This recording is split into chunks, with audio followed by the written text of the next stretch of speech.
I have found it, and let us get to it. Ladies and gentlemen, Perfidy Unlimited. Together, the three mice traveled down, down, down. The thread around Despereaux's neck was tight. He felt as if he was choking. It was choking him. He tugged it with one. They moved quickly, and whenever Despereaux slowed, one of the two hoods poked him in the shoulder and told him to keep moving. They went through holes in the wall and down golden stairs. They went past rooms with doors that were closed and doors that were flung wide.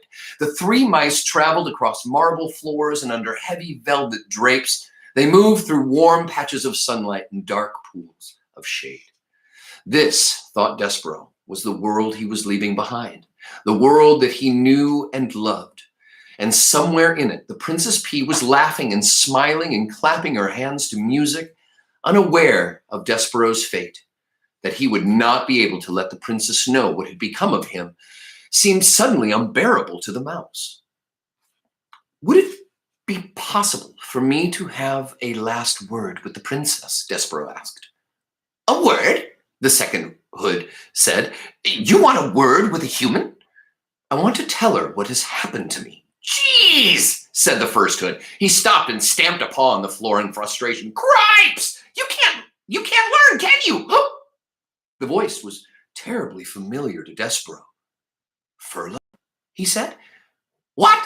The first hood said irritably. Despereaux shuddered. His own brother was delivering him to the dungeon. His heart stopped beating and shrunk to a small, cold, disbelieving pebble. But then, just as quickly, it leapt alive again, beating with hope. Furlough, Despereaux said, and he took one of his brother's paws in his own. Please, let me go. Please, I'm your brother. Furlough rolled his eyes. He took his paw out of Despereaux's. No, he said, no way. Please, Despereaux said. No, said Furlough. Rules are rules. Please, said Despereaux. No, reader, do you recall the word perfidy? As our story progresses, perfidy is certainly the word that was in Despereaux's mind as the mice finally approached the narrow, steep stairs that led to the black hole of the dungeon. They stood, the three mice, two with hoods and one without, and contemplated the abyss before them. And then Furlough stood on his hind legs and placed his right paw over his heart. For the good of the castle mice, he announced to the darkness, we deliver this day to the dungeon a mouse in need of punishment. He is, according to the laws we have established, wearing the red thread of death. The red thread of death, repeated Despereaux in a small voice. Wearing the red thread of death was a terrible phrase, but the mouse didn't have long to consider its implications, because he was suddenly pushed from behind by the hooded mice. The push was a strong one, and it sent Despereaux flying down the stairs into the dungeon. As he tumbled, whisker over tail, through the darkness, there were only two words in his mind. One was perfidy, and the other word that he clung to was P. Perfidy, P, perfidy, P. These were the words that pinwheeled through Despereaux's mind as his body descended deeply into the darkness of the dungeon. Ladies and gentlemen, I must just continue chapter 14, titled The Darkness. Despereaux lay on his back at the bottom of the steps and touched the bones in his body one by one. They were all there. And, amazingly, they were unbroken. He got to his feet and became aware of a terrible, foul, extremely insulting smell. The dungeon, reader, stank. It stank of despair, smelled of rats. And it was so dark. Despereaux had never before encountered darkness so awful, so all-encompassing. The darkness had a physical presence as if it were a being all its own. The mouse held one small paw up in front of his whiskers. He couldn't see it. And he had the truly alarming thought that perhaps he, Despereaux Tilling, did not even exist to this moment. Oh my, he said aloud. His voice echoed in the smelly, stinky darkness. Perfidy, said Despereaux, just to hear his voice again, just to assure himself that he did truly exist. P, said Despereaux, just to hear his voice again, to assure himself that he existed with that he loved. And he named his beloved, and it was immediately swallowed by the darkness. He shivered. He shook. He sneezed. His teeth chattered. He longed for his handkerchief. He grabbed hold of his tail. It took him a long, frightening moment to even locate his tail, so absolute was the darkness. To have something, anything to hold on to, he considered fainting. He deemed it the only reasonable response to the situation in which he found himself. But then he remembered the words of the threadmaster. Honor, courtesy, devotion, bravery. I will be brave, thought Despereaux. I will try to be brave, like a knight in shining armor. I will be brave for the Princess P. How best for him to be brave in this moment, reader? He cleared his throat. He let go of his tail. He stood up straighter. Once upon a time, he said out loud to the darkness. He said these words because they were the best, the most. Once upon a time, he said again, feeling a tiny bit braver. There was a knight, and he wore, always, an armor of shining silver. Once upon a time, boomed a voice from the darkness, a knight in shining armor? What does a mouse know of such things? That voice, the loudest voice that Despereaux had ever heard, could only, he assumed, belong to the world's largest rat. Despereaux's small, overworked heart stopped beating, and for the second time that day, the mouse fainted. I'm going to tell you, there is one more chapter in this part of the book. Chapter 15, Light. When Despereaux awoke, he was cupped in the large, calloused hands of a human, and he was staring into the fire of one match, and beyond the match, there was a large, dark eye looking directly at him. Mouse with thread? Boomed the voice. Oh, yes, Gregory knows the way of mice and rats. Gregory knows, and Gregory has his own thread, marking him. See here, mouse. And the match was held to a candle, and the candle spluttered to life, and Despereaux saw that there was a rope tied around the man's ankle. Here is the difference between us. Gregory's rope saves him, and your thread will be the death of you. The man blew the candle out, and darkness descended, and the man's hand closed more tightly around Despereaux, and Despereaux felt his beleaguered heart start up a crazy rhythm of fear. Who are you? He whispered. The answer to that question, oh, who are you? He whispered, he being Despereaux. You are talking to Gregory the jailer, who has been buried here, keeping watch over this dungeon for decades, for centuries, for eons, for eternity. You are talking to Gregory the jailer, who, in the richest of ironies, is nothing but a prisoner here himself. Oh, said Despereaux. May I get down, Gregory?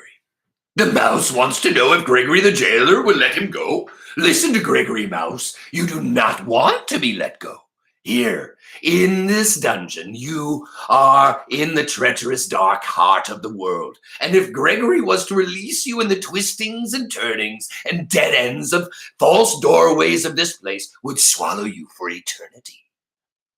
Only Gregory and the rats can find their way through this maze. The rats because they know, because the way of it mirrors their own dark hearts. And Gregory because the rope is forever tied to his ankle to guide him back to the beginning. Gregory would let you go, but you would only beg him to take you back up again. The rats are coming for you, you see. They are? Listen, said Gregory. You can hear their tails dragging through the muck and filth. You can hear them filing their nails in their teeth. They are coming for you. They are coming to take you apart piece by piece.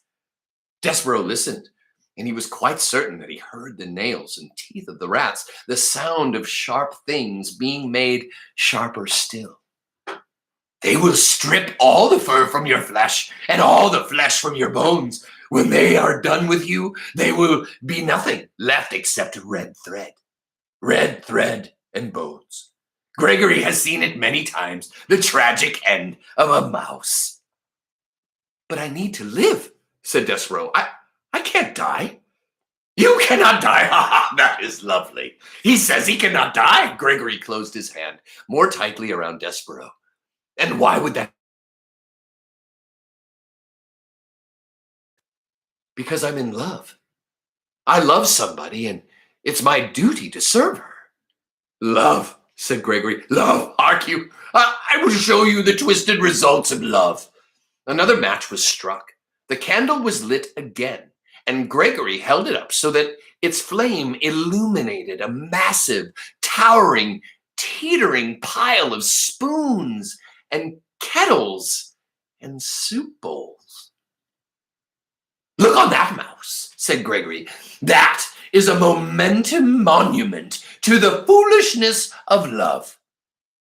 What is it? Asked Despereaux. He stared at the great tower that reached up into the blackness. What it looks like. Spoons, bowls, kettles, all of them gathered here as hard evidence of the pain of loving a living thing. The king loved the queen, and the queen died. This monstrosity, this junk heap, is the result of love. I don't understand, said Despereaux. And you will not understand until you lose what you love. But enough about love, said Gregory. He blew out the candle. We will talk instead about your life and how Gregory will save it if you desire. Why would you save me? Despereaux asked. Have you saved any other mouse?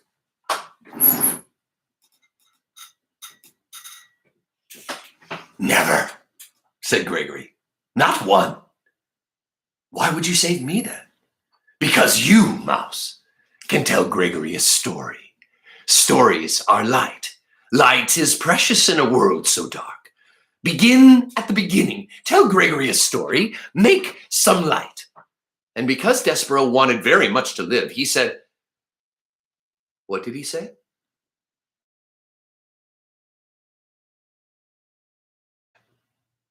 Yes, said Gregory happily. He raised his hand higher and then higher still until Despereaux's whiskers brushed against his leathery, time-worn ear.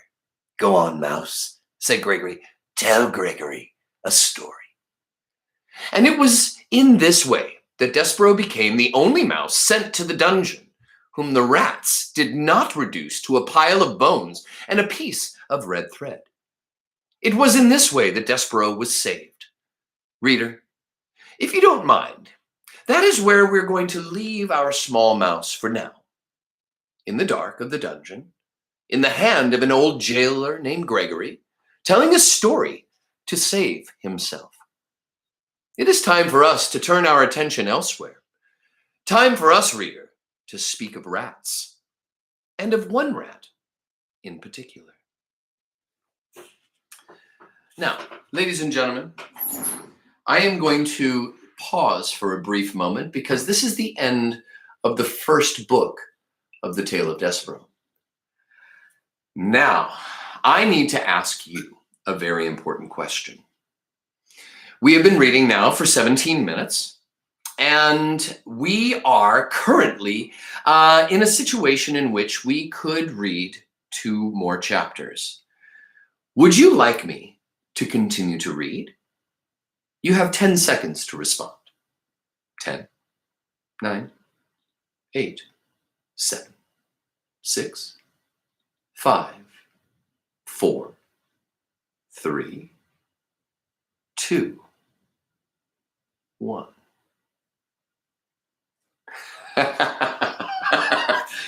All right, I'll keep reading. It's a Friday. You guys have asked for it, and I want to gift that to you. So, ladies and gentlemen, without further moments,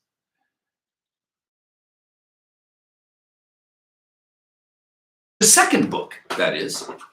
The title of the second book is Chiaroscuro. Chiaroscuro. Chiaroscuro. Chapter 16. Blinded by the light. As our story continues, reader, we must go backward in time to the birth of a rat named Chiaroscuro. His nickname is Roscuro, a rat born into the filth and the darkness of the deep dungeon, several years before the mouse Despereaux was born upstairs in the light. Do you hear we're going back before Despereaux to tell you the beginnings of a rat named Roscuro? His real name is Chiaroscuro, and I'll tell you more about that later. Reader, do you know the definition of chiaroscuro? If you look in a dictionary, you'll find that it means the arrangement of light and dark, darkness and light together. Rats do not care for light. Roscuro's parents were having a bit of fun when they named their son. Rats have a sense of humor. Rats, in fact, think that life is very funny. And they are right, reader. They are right. In the case of Chiaroscuro, however, the joke had a hint of prophecy to it. For it happened that when Roscuro was a very young rat, he came upon a great length of rope in the dungeon.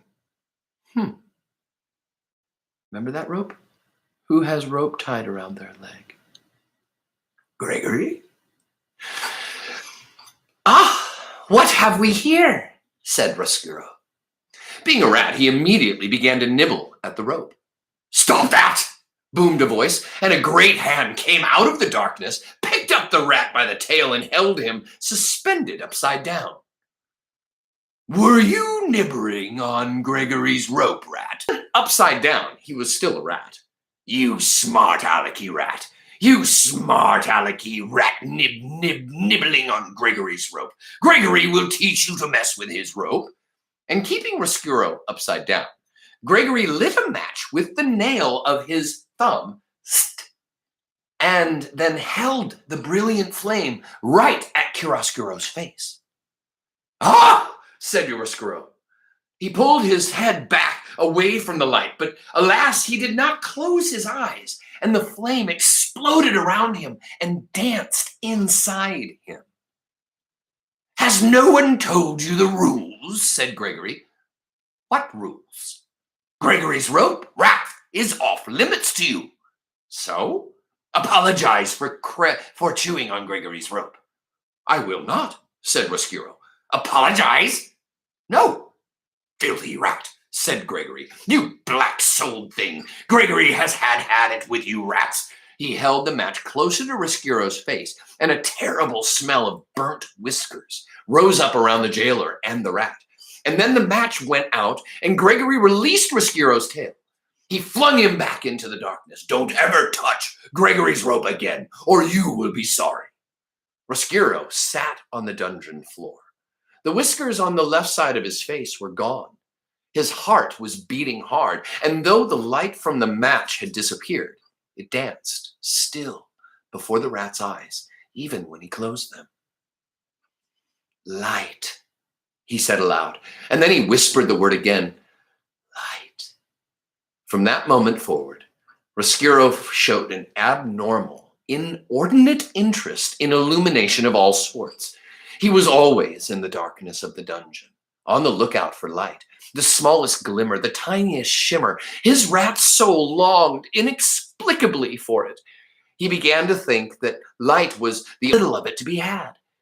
He finally voiced this sentiment to a friend of his, a very old one-eared rat named Botticelli Rimorso.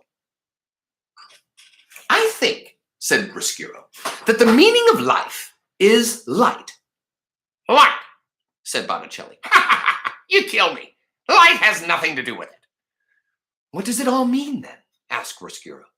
The meaning of life, said Botticelli, is suffering, specifically the suffering of others. Prisoners, for instance. Reducing a prisoner to weeping and wailing and begging is a delightful way to invest your existence with meaning. As he spoke, Botticelli swung from the one extraordinary long nail of his right front paw a heart-shaped locket. He had taken the locket from a prisoner and hung it on a thin braided rope. Whenever Botticelli spoke, the locket moved back and forth. Back and forth it swung. "Are you listening?" Botticelli said to Roscuro. "I'm listening." "Good," said Botticelli. "Do as I say, and your life will be full of meaning. This is how to torture a prisoner. First, you must convince him that you are a friend. Listen to him. Encourage him to confess his sins. And when the time is right, talk to him. Tell him what he wants to hear. Tell him, for instance, that you will forgive him. This is a wonderful joke to play upon a prisoner, to promise forgiveness." "Why?" said Roscuro. His eyes went back and forth, following the locket. "Because," said Botticelli, "you will promise it. But you will not grant his wish. You gain his trust. Then you deny him. You refuse to offer the very thing he wants. Forgiveness, freedom, friendship. Whatever it is that his heart most desires, you withhold." At this point, sit down and catch his breath. The locket swayed slowly back and forth, and then stopped altogether. "Ha!" said Botticelli. "You gain his trust, you refuse him, and you become what he knew you were all along, what you knew you were all along. Not a friend, not a confessor, not a forgiver, but a rat." Botticelli wiped his eyes and shook his head and sighed a sigh of great contentment. He set the locket in motion again. "At that point, it is most effective to run back and forth over the prisoner's feet, inducing physical terror along with emotional sorts. Oh," he said, "it is such a lovely game, and it is just absolutely chock full of meaning." "I would like very much to torture a prisoner," said Roscuro. "I would like to make someone suffer." "Your time will come," said Botticelli. "Currently, all the prisoners are spoken for, but another prisoner will arrive sooner or later. How do I know this to be true? Because, Roscuro, thankfully, there is evil in the world, and the presence of evil guarantees the existence of prisoners." "So soon? There will be a prisoner for me?" "Yes," said Botticelli remorsefully. "Yes. I'm looking forward to it." "Of course you're looking forward to it. You are looking forward to it because you are a rat, a real rat." "Yes," said Roscuro. "I'm a real rat." "Concerned not at all with light," said Botticelli. "Concerned not at all with light," repeated Roscuro. Botticelli laughed again and shook his head. The locket, suspended from the long nail on his paw, swung back and forth, back and forth, back and forth. "You, my young friend, are a rat. Exactly. Suffering. It all fits together so neatly, so sweetly. Oh, it is a lovely world, a lovely dark, dark world." Mm. Mm. Mm. Is that okay? Did you enjoy that? Was that interesting to you? I think maybe one more chapter will be good for today. I don't know where we'll end, but please pay close attention. Now we have found us in the dark world of rats. We have found out that rats don't like light. We find that their only joy in life is to torture prisoners and to give them what they most want and then take it away from them, which is, to me, a terribly evil thing to do. Now, as we continue to go on with this story, have you imagined the Botticelli rimorso, which sounds so much like remorse, which is such a sad, sad word? And then you have Roscuro, whose name means chiaroscuro for real, but it means the meeting of light and dark. And what is it that Roscuro loves so much when he caught a glint of it with Gregory? Light. Chapter 17, Small Comforts. Not long after this conversation between Botticelli and Roscuro, a prisoner did arrive. The dungeon door slammed, and the two rats watched a man being led by a king's soldier down the stairs and into the dungeon. "Excellent," whispered Botticelli. "This one is yours." Roscuro looked at the man closely. "I will make him suffer, yes?" he said. But as he stared up at the man, the door to the dungeon was suddenly flung open, and a thick, brilliant shaft of afternoon light cut into the darkness of the dungeon. "Ugh!" said Botticelli. He covered his eyes with one paw. Roscuro, however, stared directly into the light. Reader,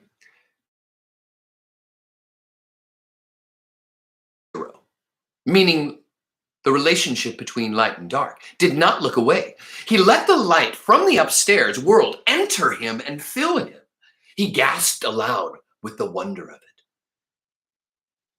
"Give him his small comforts," shouted a voice from the top of the stairs, and a red cloth was thrown into the light.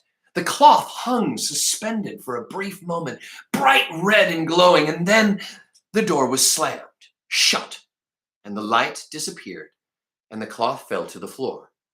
It was Gregory the jailer who bent to pick it up. "Get on," said the old man as he held out the cloth to the prisoner. "Take it. You'll need every last bit of warmth down here." And so the prisoner took the cloth and draped it around his shoulders as if it were a cloak. And the soldier of the king said, "Right then, Gregory, he's all yours." And the soldier turned and went back up the steps and opened the door to the outside world, and a little bit more light leaked in before he closed the door behind him. "Did you see that?"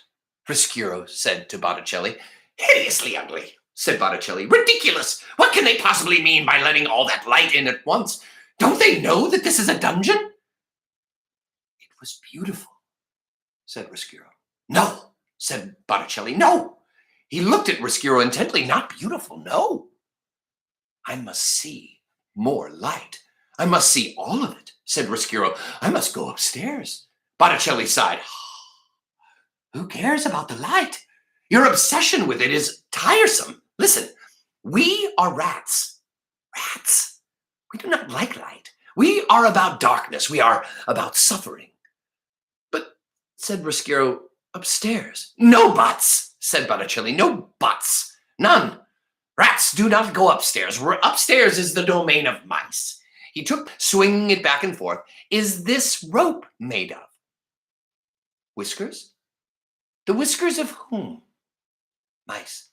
"Exactly. And who lives upstairs?" "Mice." "Exactly, mice." Botticelli turned his head and spat on the floor. "Mice are nothing but little packages of blood and bones, afraid of everything. They are despicable, laughable, the opposite of everything we strive to be. Do you want to live in the mouse world?" Roscuro looked up, past Botticelli, to the delicious silver light of that silver light. Roscuro looked up, past Botticelli, to the delicious sliver of light that shone out from underneath the door. He said nothing. "Listen," said Botticelli. "This is what you should do. Go and torture the prisoner. Go and take the red cloth from him. The cloth will satisfy your cravings for something from that world. But do not go up into the light. You will regret it." As he spoke, the locket swung back and forth, back and forth, back and forth. "You do not belong upstairs in that world. You are a rat, a rat. Say it with me." "A rat," said Roscuro. "Ah, but you are cheating. You must say, 'I am a rat,'" said Botticelli, smiling his slow smile at Roscuro. "I am a rat," said Roscuro. "Again," said Botticelli, swinging his locket. "I am a rat."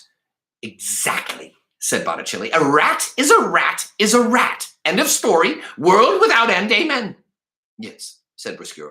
Amen. I am a rat. He closed his eyes. He saw again the red cloth spinning against the backdrop of gold. And he told himself, reader, that it was the cloth that he desired and not the light.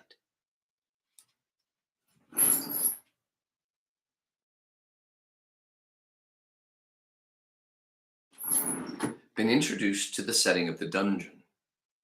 You have now been introduced to the understanding of who lives in the dungeon, what the dungeon is usually used for, and the difference between the upstairs and the downstairs, of course, is the light.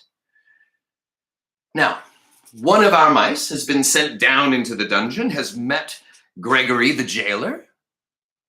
We have also learned deeply about the idea of he who